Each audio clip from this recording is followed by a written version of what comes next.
good player, same with Malcolm, and it was really a formality, really. Then there was 5 of us in the band. The band began rehearsing regularly, and it was apparent to all that the group had potential. Well, the dynamic of the band, right from the very word go, it was very exciting. Even in the rehearsal room, a lot of energy. It just clicked straight away. And Malcolm got George Young to come and have a listen to us. It was exciting again for me. George Young from Easy Beats. That was, fantastic to meet George Young. George thought the band was great. Yeah, it was just energy and power. On December the 31st, 1973, ACDC played their debut gig at the Checkers Club in Sydney. At the time, Checkers was the top nightclub in Sydney. And we got the very first gig there on New Year's Eve, I guess because of the personnel in the band. Colin Burgess, of course, and the 2 young brothers, brothers of George Young from Easy Beats.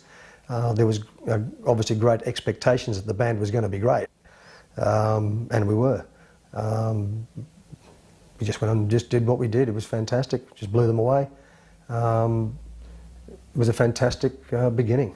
We were just running off songs like stuff from the Beatles and maybe Stones and a couple of others. It's a long time ago, but it was mainly covers. We might have did a couple of original songs in there. It's a long time ago. It's really part of Australian rock anyway. You've got to go out there from the very word go and just hit them between the eyes of the crowd. You've got to really hit them, but you've got to maintain that all through the set. In fact, towards the end of the set, you've actually got to crank it up. It's sort of like a blitzkrieg, if you know what I mean. And that is part and parcel of what Australian rock's all about. Actually, it went pretty well, considering, because playing covers and things like that, because that's what the crowd know. If the crowd doesn't know any of your songs, you might as well be playing to nobody, because they've never heard the songs before. So if you've got people that are there for New Year's Eve, they've got to know the songs that you're playing. If they can't know the songs you're playing, why do it? So it's to get them up dancing. It takes a while to get a band established, because you've got to keep on going until you do. So it's established itself. So through Checkers, which was quite good. So that was that. The band was given a residency at Checkers and also began to play all across Sydney. They soon gained a reputation as one of the best rock and roll acts in the area. With Australian bands, we're so far away from the rest of the world. And the main influences, of course, were English bands, or British bands, and American bands. And I guess Australians just realised we've got to try harder, because we had all the top acts from the world coming out to Australia, impressing the Australian public, and being local boys. We knew we were just as good or better than these guys, but we had to go out and prove it. So the crowds were very sceptical. They'd seen all the great stars coming out here playing at Festival Hall, and so our attitude as Australian rockers was to get out there and absolutely blow them away.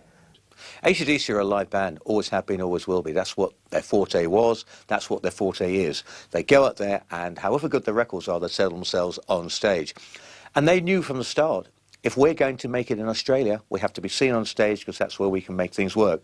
Well, the set, when we first started, was mostly Chuck Berry, 12-bar type rock and roll, some Rolling Stones, Free, but also there was a couple of original numbers that Malcolm had written, and also we used to jam. Sometimes if we didn't have enough numbers, Malcolm would just say, right, we're doing this in E or A or G or whatever. I could sing any keys, it didn't matter. Just follow me. And he'd just start a riff, any riff, and the band would follow in, and I'd just make up the lyrics and the song on the spot. And a couple of those we did keep, although they were never recorded. So yeah, from like Rolling Stones, Free, as I said before, Chuck Berry, and one or two Malcolm songs, and making songs up on the spot. That's how we started. By this time, George Young and Harry Vander were working for Albert Productions, a newly formed record company. In June 1974, they decided to take ACDC into EMI Studios to record and produce the band's first single. Recording Can I Sit Next to You Girl was a very exciting moment for me. I remember getting the bus from Bondi into the city. We're all broke, of course, in those days, just getting the bus in there to EMI Studios, because that's where it was recorded. I was sitting on the bus, with people around me. I just wanted to tell everybody that I was going to record a single, but obviously you can't. I was so excited. It was the first time I'd ever been in a studio too. So I really didn't say much. Harry Vander and George Young were there with the boys and Colin and that kind of stuff, and my eyes were quite wide, and I was very, very excited. It was all new, all foreign to me, and I virtually just did what I was told. The first record was completed. With Can I Sit Next to You Girl, the band believed they had a hit on their hands. I thought that it's got great potential, especially after starting to get into the original stuff. I thought, great, because I've been in a band that had played original stuff and had quite a few hits, lots of hits, and I thought, here we go again, it's on another roll. So yeah, I knew they were going to be big, and they were. The first single, Can I Sit Next to You, was very early ACDC. It was very much finding their feet. You can hear the genesis and the germ of the sound we know and love today and would make them into megastars, but it's very much in the early days. And I think Harry Vander and George Young being there as producers, co-producers, helped and hindered. Helped in the way that because they knew their way around the studio, they could bring out certain things and make certain suggestions. I think it hindered because AC/DC was still a little confused as to where they were going musically. And what Vander and Young did almost is accentuate the confusion. So while they were expert and prolific in the studio, what they didn't seem to actually appreciate right then was letting AC/DC be themselves. So they were adding to the confusion by adding in ideas. So you end up with a good song, but doesn't really have much impact because it's not well presented.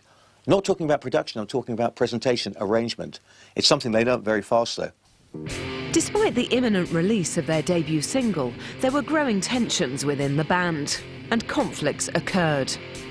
The first casualty, I suppose, of AC/DC was Colin Burgess. Colin, at this stage, wasn't very popular with Angus and Malcolm Young.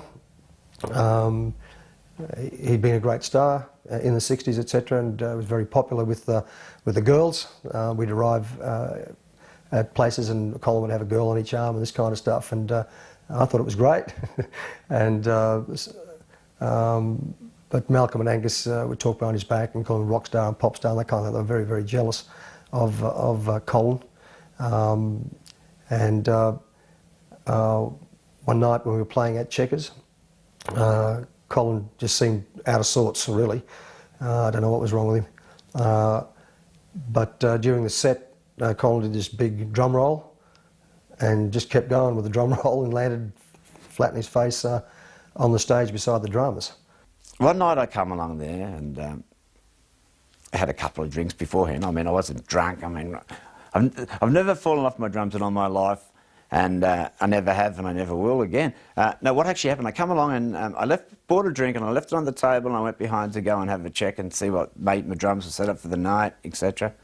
And I come back about, I don't know, half an hour later on, and I grabbed my drink because we were just about to go on, and I sculled this drink. I thought, okay, so we go on, and we're on stage, and all of a sudden, just, my head's going woo, woo, woo, woo, woo, and it flipped me out, and I thought, oh, I sort of turned into jelly. It was like, and I just did around this roll and kept going. As if you talk to Andy Evans, he'll say the same thing. I did this long roll around the kit, and kept on rolling and bloop and roll onto the floor. We called a halt to the set. Obviously, we didn't have a drummer. And we carried Colin off the stage, and I was worried. I didn't know what happened. 10 minutes later or so, Malcolm walked up to me and informed me he'd sacked him. Quite obviously, it was that Malcolm said, "Oh, okay, you're so drunk you can't play, so you got the sack." So, well, I had to sit down for a while when I come off stage because I mean I was like jelly. I mean, it was either a trip or something gave me something exotic in my drink. But whether Angus and Malcolm will say that, I probably won't say that because, you know, who knows what they'll say. I was shocked, you know, when it did happen. Yeah, I was in shock. Sure, I like Colin, I still do, but he was sacked, and that was the portent of things to come. Believe me. With a newly recruited rhythm section, the band went on the road to promote the single. It was decided, however, that a change of image was needed to separate ACDC from their contemporaries. Malcolm